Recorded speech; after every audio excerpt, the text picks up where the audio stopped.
Hay un ejemplo de lo insensible que podía llegar a ser en lo referente a los marinos y al elemento naval.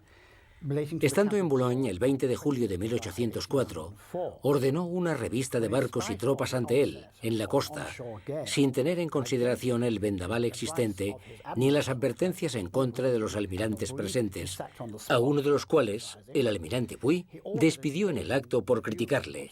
La acción tuvo como resultado que 20 barcos chocaran entre sí y que 2000 soldados se ahogaran. Parece ser que Napoleón se marchó de vuelta a sus aposentos sin decir ninguna palabra. Napoleón había agotado toda su paciencia con Villeneuve.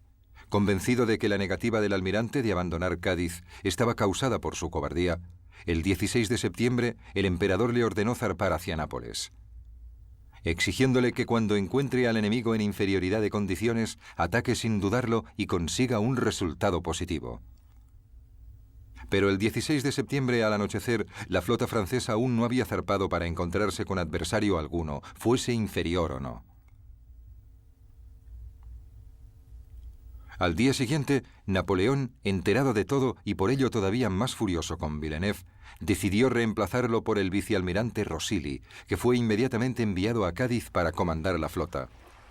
Pero no llegaría a tiempo para tomar el mando en Trafalgar porque Villeneuve, finalmente incitado por el nombramiento de Rosilly, decidió obedecer al emperador y abandonar el puerto el 18 de octubre. Villeneuve hizo una salida en falso. La razón por la que decidió zarpar el 19 de octubre de 1805 fue porque supo que habían enviado a otro almirante desde Francia para que se hiciera cargo de la escuadra.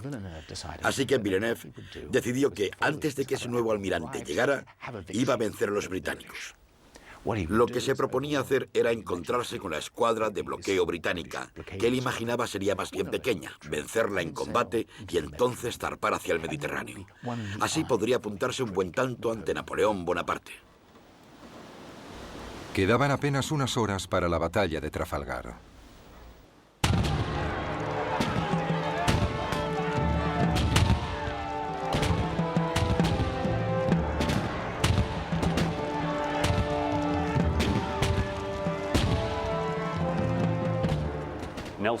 Nelson se dio cuenta de que habría un gran número de barcos importantes en cada flota y decidió que para ganar con claridad y para hacerlo antes de que terminara el día, tenía que proceder de forma totalmente diferente a cuanto se consideraba normal en esa época. Y se le ocurrió la táctica de atacar perpendicularmente la línea de la flota franco-española. Nelson organizó a su flota en dos columnas y se dispuso a dirigirse directamente hacia la línea franco-española. Esto iba en contra de los procedimientos bélicos convencionales. Significaba que durante un tiempo las dos columnas británicas estarían totalmente expuestas a las andanadas de la flota enemiga. Pero también significaba que, si sobrevivían a ello, podrían romper la línea aliada. Iban directos hacia la línea de la escuadra aliada. Así que a la izquierda, Nelson atacó la línea de batalla justo en el medio. Collingwood la atacó por la derecha y la mitad de la línea francesa siguió adelante alejándose de la batalla. Y mientras esa mitad de la flota aliada intentaba virar y volver, maniobra muy difícil de realizar con un barco de vela, Nelson y Collingwood estarían castigando y destruyendo al resto de la flota francesa. A las 6 de la mañana del 21 de octubre de 1805, la flota británica formó en dos columnas, según lo planeado. La primera columna de 15 barcos estaba dirigida por Collingwood a bordo del Royal Sovereign, y la segunda, con 12 barcos, estaba dirigida por Nelson a bordo del Victory. Mientras navegaban hacia la flota aliada, Nelson hizo la señal de preparados para la lucha, y los hombres de la flota británica se dispusieron a librar batalla. Se guardaron los muebles y todos los objetos innecesarios fueron lanzados por la borda. Se sacaron las armas pequeñas, se apagó el horno de la galera y se cubrieron las cubiertas de arena. A las 8 de la mañana, Villeneuve emitió una orden que asombró a los oficiales y marineros de ambas flotas. Quiso que los barcos alterasen su rumbo y volviesen hacia Cádiz. Confusos y ya muy desmoralizados, los hombres de la flota aliada empezaron a hacer virar sus barcos, pero lo hacían despacio y de forma desigual. Y a cada minuto que pasaba, los barcos de Nelson se acercaban cada vez más. El almirante inglés podía notar la confusión de los buques aliados y estaba decidido a cortarles la retirada hacia Cádiz. Mientras observaba la escena, un capitán español apuntó: «La flota está maldita. El almirante francés no entiende su cometido». Fue un comentario certero sobre las posibilidades de la flota aliada. Villeneuve no era un incompetente. Sencillamente no estaba a la altura de la misión. Pero no había almirantes franceses lo suficientemente jóvenes y enérgicos para tomar el mando de la flota, excepto Villeneuve. Así que lo enviaron a él. Odiaba esa situación porque sabía que no estaba a la altura, y desde la batalla del Nilo padecía un miedo personal a Nelson. Cuando se estudia la figura de Villeneuve, se tiene la sensación de que por la noche se despertaba gritando que Nelson iba a por él. Lord Nelson le causaba pavor. No obstante, era lo mejor que tenían los franceses. Si Villeneuve hubiera servido en la Marina Real con tripulación británica, en un navío británico, habría estado al mismo nivel que muchos tenientes de Nelson. Pero no era así.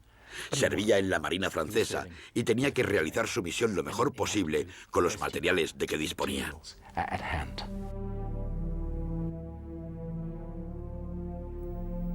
Las dos columnas británicas continuaron acercándose a la frágil línea aliada. Nelson se dirigió al centro y Collingwood a la retaguardia. Incluso entonces, la astuta mente táctica de Nelson buscaba la forma de ganar ventaja sobre su enemigo. Les atacaré inmediatamente, si puedo, a un tercio del barco de cabeza. Creo que eso sorprenderá y confundirá al enemigo. Nos llevará a una batalla desordenada, y eso es lo que quiero. Situó al Victory donde quería. El Victory era su buque insignia, así que decidió que sería el que dirigiera su columna, y por ello sería el que se encontraría en la posición más difícil, más precaria y más vulnerable al ataque de la línea aliada. Mientras se aproximaban, el capitán Hardy, el capitán del Victory, le preguntó a Nelson: «¿Por dónde quiere que cruce, señor?». A lo que Nelson respondió: «No me importa, apunte al barco más cercano». A las 11:25, Nelson dio la famosa señal. Inglaterra espera que cada hombre cumplirá con su deber, que fue recibida con vítores desde los navíos británicos. Parece que esa indicación debía causar una gran emoción en toda la flota, y en algunos barcos así fue, siendo recibida con vítores. Pero en el Royal Sovereign, el comandante Collingwood, el segundo al mando de Nelson, se molestó mucho. Y parece ser que al leerla dijo: «Ojalá Nelson dejara de enviar esas indicaciones. Sabemos perfectamente lo que tenemos que hacer». A las 12:20, Nelson dio la señal final que decía: «Pretendo forzar o atravesar la línea enemiga para evitar que vuelvan a Cádiz». Los hombres del Redoutable entendieron lo que pretendía el almirante y cerraron el espacio que quedaba entre este barco y el Bucentaure, negándole al Victory el espacio que necesitaba para pasar entre los dos navíos franceses. El Victory quedó bajo el fuego de los costados del Redoutable y del Santísima Trinidad. Y como no había llegado aún a la línea, no les pudo devolver los disparos. El Victory sufrió graves daños. La mayor parte del trinquete desapareció y la mitad del mástil principal quedó destrozado, así que el Victory perdió gran parte de su capacidad de navegación. Mientras tanto, al sudeste de Nelson y del Victory, el Royal Sovereign de Collingwood se convirtió en el primer buque británico en llegar a las líneas enemigas. A pesar de estar expuesto al fuego adversario, atacó al buque insignia español, el Santa Ana, que entonces era el mayor buque de guerra del mundo. El Royal Sovereign no disparó hasta situarse junto a su oponente, y entonces lanzó una terrible andanada a bocajarro contra el Santa Ana, causándole